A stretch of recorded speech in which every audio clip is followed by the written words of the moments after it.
Hello, my name is Ola, and I'm going to be reacting to Mortal Kombat 1 ports by Angry Video Game Nerd. This was recommended to me by Usman Tariq and Sigma Blood. Thank you for the recommendation. Because, today's the 30th anniversary of Mortal Kombat, which I didn't even know. And I didn't even know Mortal Kombat has been around that long. Like, Jesus, 30 years. That's a long time. And of course, it was one of the first games to, get an outrage from parents and,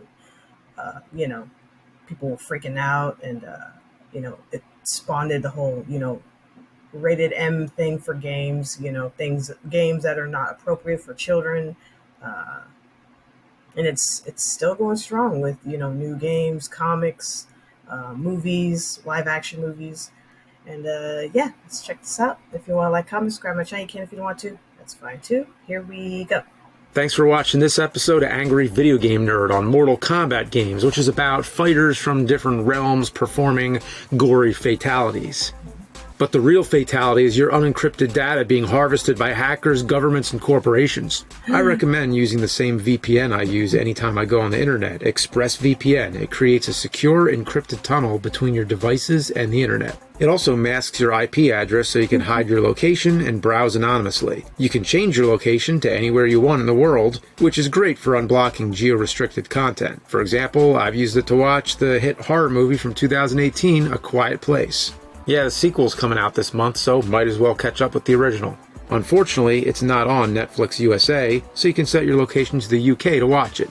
ExpressVPN has blazing fast speed, so you can stream anything you want in HD with zero lag. It's so easy to use, just click one button to connect and you can watch all the movies and shows you want. At less than $7 a month with a 30-day money-back guarantee, it's no wonder why ExpressVPN is the #1 rated VPN in the world by TechRadar, The Verge, Wired, and many more. Take back your internet privacy today and find out how you can get 3 months free by clicking the link in the description. Head to expressvpn.com/cinemassacre. He's the angry video game nerd.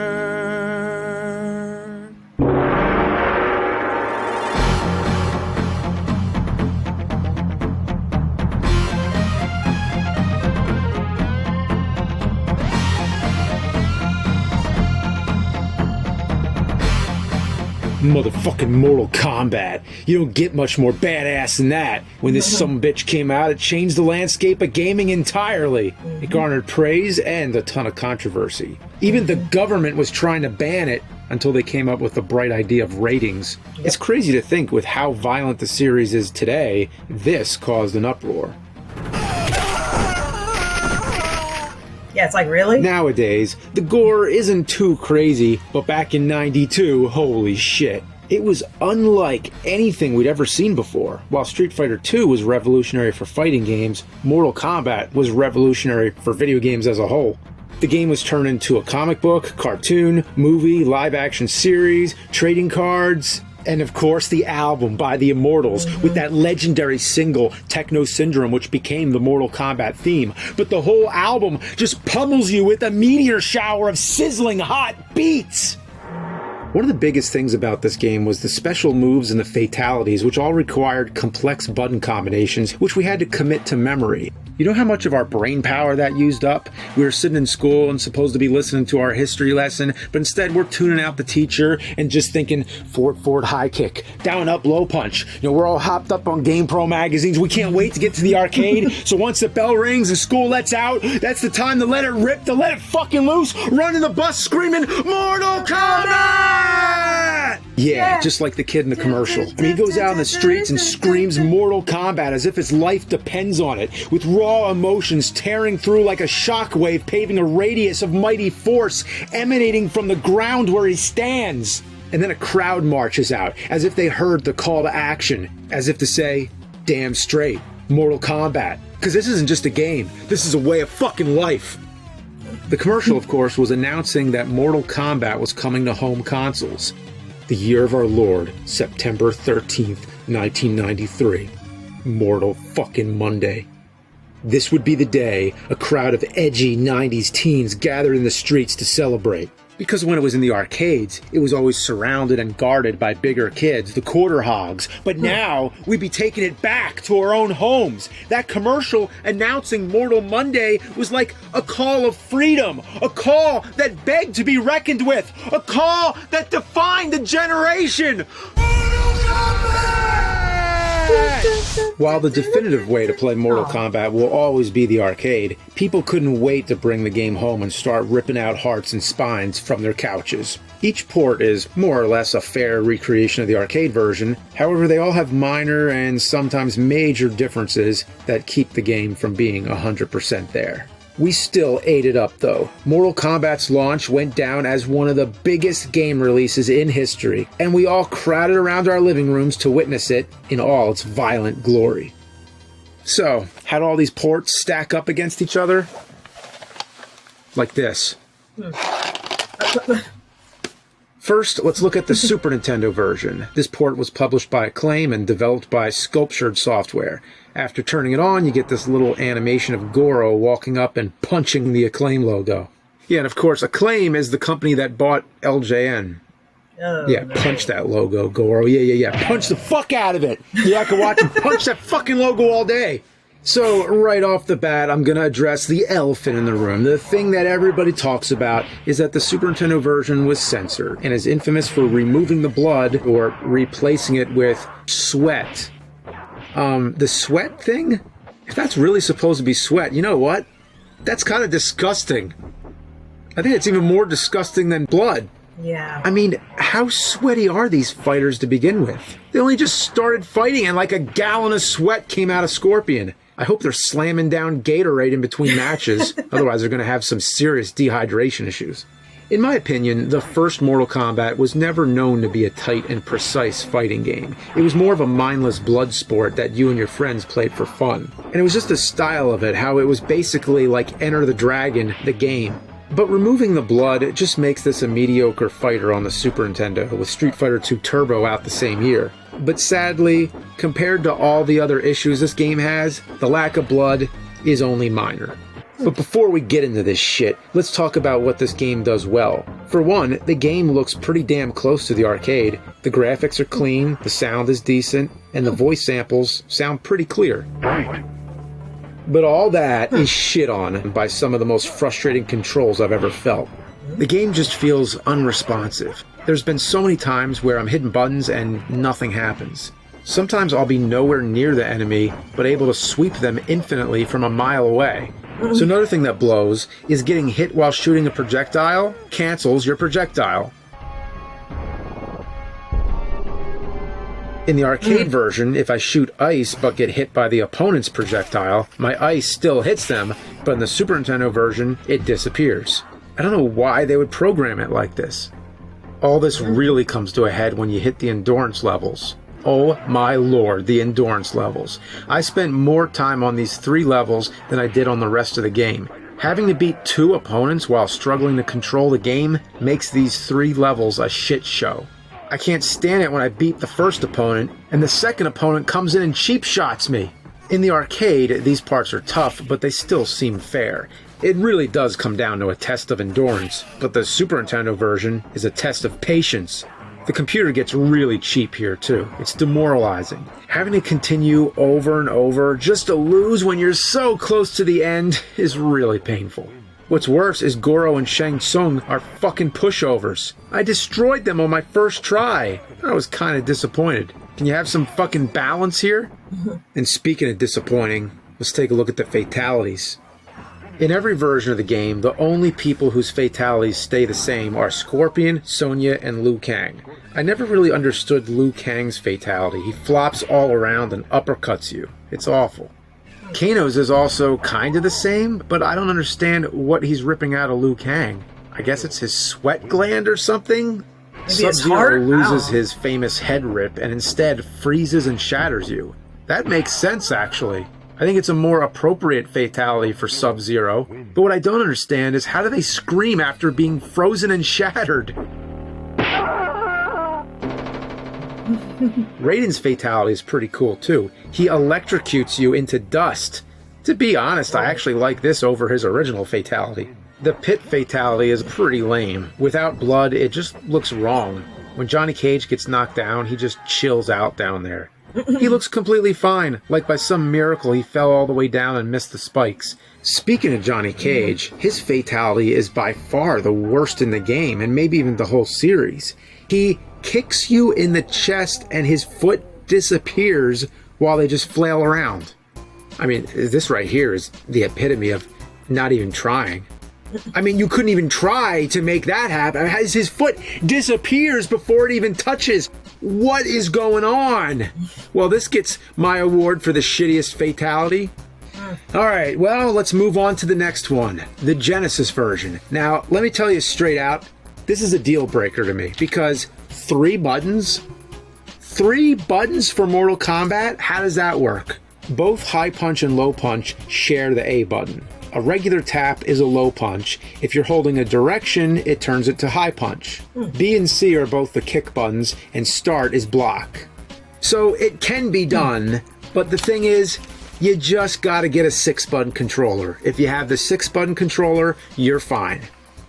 The main advantage this one has over the Super Nintendo is the blood. Yep, it has the blood. After you put in a code, that is. Without the code, you get censored fatalities and no blood. The censored fatalities in this one are actually worse than the Super Nintendo version. Sub-Zero just uppercuts you into the air, Johnny Cage shadow kicks you off the screen, Raiden shoots lightning and you fall, and Kano steals your wallet? What?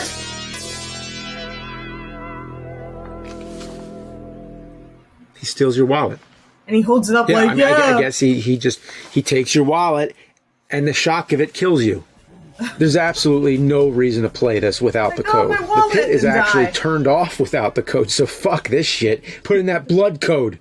God damn it. Reset and hit ABACABB or ABACAB at the text in the beginning. There's also a second code called the Dullard code. You get this one by hitting down, up, left, left, A, right, down at the start screen. Get it? It spells Dullard. Besides unlocking blood and the real fatalities, you also get a cheat menu that lets you do some cool stuff. You can make it so the computer always uses a fatality, make Reptile appear before every fight, give yourself infinite continues, and make the head of Fergus McGovern bob around the moon. Fergus McGovern was the founder of Probe Software, and his face pops up as an Easter egg in their Mortal Kombat ports. He shows up in Mortal Kombat 2 as a secret fatality, the Fergality. Yeah, no joke, the Fergality. But anyway, back to the Genesis port. At first glance, it doesn't look as good as the Super Nintendo version. The colors are all muted and everyone has these red pixels around them. But hey, fuck it, there's blood, right? That's all you need. And the controls are actually responsive and don't feel like there's 8 seconds of lag. The music has that signature Genesis feel and actually sounds groovier than the Super Nintendo. I mean, listen to the Courtyard music on the Super Nintendo.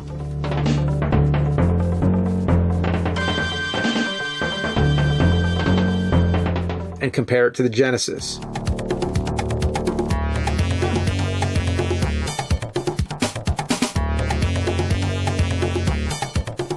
So, overall, it's a decent port with flaws that don't harm the overall experience. Of course, you have to have the 6-button controller, though.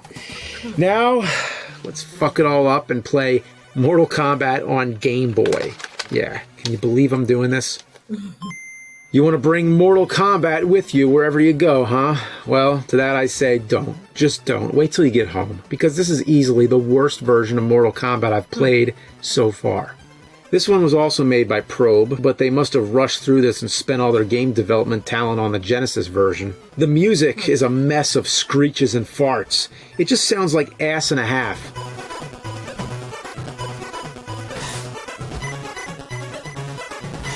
The game only has 6 characters instead of 7. You can't fit one more guy? They could do 6, but they just couldn't do 7.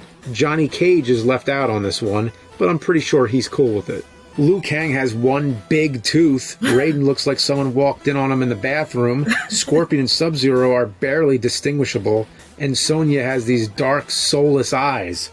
She freaks me the fuck out. The game just gets worse and worse as you play it. If you thought the Super Nintendo was unresponsive, this game changes the entire definition of unresponsive. There's a good second of input lag on all the moves. Lots of the time, you kick through the enemy. How did I not hit them? Am I a ghost and didn't know it? Is that the twist? Trying to pull off a special move is a fucking feat. Oh. Sometimes I get them, and other times I'll do all the same shit, only to get my ass handed to me while I flail around. And don't even think of trying out a fatality. They might as well not even be in the game, because I tried and I couldn't even do one of them. And it doesn't help the Game Boy has only 2 buttons. Yeah, if I had a problem with the Genesis having 3, Game Boy only has 2. How do you play Mortal Kombat with 2? And yeah, okay, the Game Boy has limitations. There's certain things they just couldn't help. But you know what? Mortal Kombat 2 on Game Boy was pretty decent. So I think they just fucked up here. Even if I could pull the fatalities off, guess what? They're awful. For example, Kano just kicks you in the air. Yeah, not worth the frustration. It's like right after they made the Genesis version, they said, oh yeah, you gotta make a Game Boy version too. And they were like, oh shit, we only have 7 minutes. And this is what they gave us. After playing through it for almost an hour, I managed to get to Goro, but boy, he fucked my shit up. In the first round, he was super easy, but then he went into like a panic mode and decimated me. I lost all my continues and just couldn't force myself to give a shit. Game over. Boy, Nintendo's really getting the shitty end of the Mortal Kombat port stick. Well, hopefully Sega can salvage it with the Game Gear version and round it out nicely. This one has a blood code, and it's in color! Oh, and unlike the Game Boy, has Johnny Cage. But no Kano. Overall, it's okay, but compared to the Game Boy, it's legendary. I mean, if you're looking for Mortal Kombat on the go, this is the one you want. All the fatalities are here too, just Game Gearified. Sadly, there's no pit fatality, even though the only 2 levels you get are Goro's Lair and the Pit. The game does have some issues. It looks real choppy and slow. The background always jitters when you move, and the game feels like the characters are underwater. And for some reason, Goro is shorter in this version. Looks so weird. Goro's supposed to be the most intimidating boss in the game. He's a huge 4-armed monster man and the prince of the Shokan race. Whoa. He commands the armies of Outworld. But here he just looks goofy. It's like when they made tiny Goros as pets in the Judge Dredd arcade game. Maybe we'll do that sometime. Well, it's passable, but still kind of shitty, and I can't end on something that's kind of shitty, you know? So instead, let's end on some real ass vomit! Mortal Kombat on Tiger Electronics. Oh no. 2 of them! 2! What? Yeah, cause why the fuck not? And would you know, Hasbro is bringing these things back? What? So the timing's perfect. So the first of the 2 was a standard Tiger Electronic in '93, and the commercial was hilarious. It was a bunch of kids on a playground trying to get rid of the damn game. Even the kids in the commercial didn't want this thing. But then in '94, they made a Tiger Barcodes version, or Barcods. Yeah, let's see what Tiger did to Mortal Kombat. Yeah, look at this. That Tiger fucking mauled it! Unfortunately, my Tiger handheld of Mortal Kombat doesn't work, you know, so I can't play it. All I see is a jumbled mess of a person on the screen, so we could just forget about this one. Except for the fact that they made Tiger handheld emulators. What? What the fuck? Yeah, know. Tiger handheld emulators. I'm not even kidding. I think it's safe to say we've officially hit the bottom of the porto potty when it comes to video game emulation. A human being had to actually scan all the artwork in the games and program them to work on a MAME emulator. So what you're seeing here is an emulated version of the Tiger Electronic Mortal Kombat. And now, it sucks balls in HD. Surprisingly, the game features all 7 original characters, as well as Goro and Shang Tsung. Wow! The Game Boy and Game Gear version couldn't even get all 7. Well, that's 1 point for Tiger Electronics. Go get 'em, Tiger! But each character is just the same with graphics added. Sonya is the worst of all because she shares the same body as Johnny Cage and Liu Kang. There actually do exist button combinations where you can pull off special moves. This is also how you do the finishing moves, which just knocks them out. It's shitty, but honestly, I think I'd rather play this than the Game Boy version. Moving on, we have the Tiger Barcods version. This one's a bit bigger and actually has real sound instead of just beeps and boops. There's only 4 selectable characters in this one: Liu Kang, Raiden, Sub-Zero, and Scorpion. And Goro's the only boss, no Shang Tsung. The special moves and fatalities are the same as in the other Tiger game, but this time when you pull off a fatality, the opponent turns into a skeleton, which is kinda cool for a Tiger game. I mean, who would have thought? Fatalities in a Tiger game? And one really weird thing about this is that it comes with trading cards. No, not these trading cards. These kind of trading cards, which are the kind that you scan to get all kinds of power-ups and shit. I guess that's kind of cool, but you never know what the cards are going to do. Some cards give your character or the opponent more strength, defense, life, etc., but some cards outright kill you. Why would you want a card that kills you before the fight even starts? What is the point? And it's not like there's any descriptions on these cards that really tell you exactly what they do. It's just a guessing game, so they threw the death ones on here just to be assholes. There's also a card that kills the opponent without even having to fight them. Just scan it and they die. You can actually beat the entire game by just scanning this card. Yeah, so in case you're planning to speed run a Tiger game, you could just scan this 10 times. I don't see the point. Why even turn the damn thing on to begin with?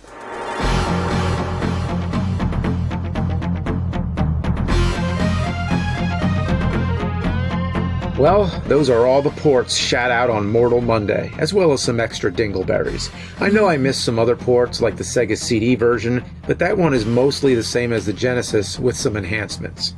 Also, I mainly wanted to stick to the original console releases. And the Tiger ones needed to be shit on because they exist. Well, to this day, Mortal Kombat is still one of gaming's biggest franchises. Yep. After 28 years, it's still going strong. And even though it was inspired by Street Fighter, it set itself apart and inspired all kinds of other fighting games, many of which are clones or rip-offs of Mortal Kombat. Oh.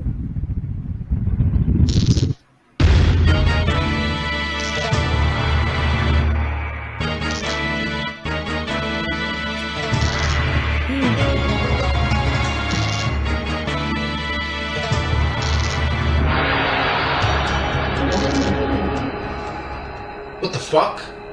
Where am I? Huh? Time killers?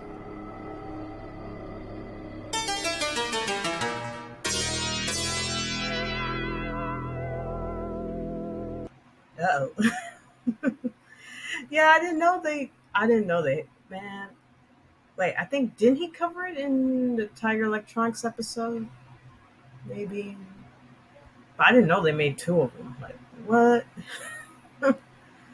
Yeah.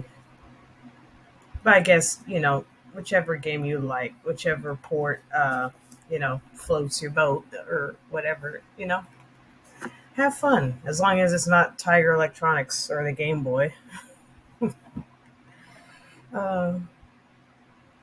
Yeah, like I said, Mortal Kombat, man. Like, it's something that just came out of nowhere. It was something we didn't know we needed, and like something that we all love, grew up with, and of course, it's still going strong to this day, and hopefully, it still will.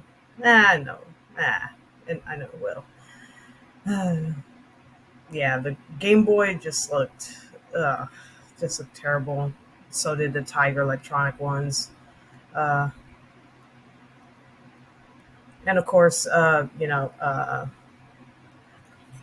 I said, freaking parents and adults got all upsetty spaghetti to the point where the government had to get involved. That's crazy. And of course, they made the ratings now. Yeah, that's it. That's my reaction to Mortal Kombat 1 ports by Angry Video Game Nerd. Everyone, take care of yourselves and each other, and I'll see you in the next one. Bye.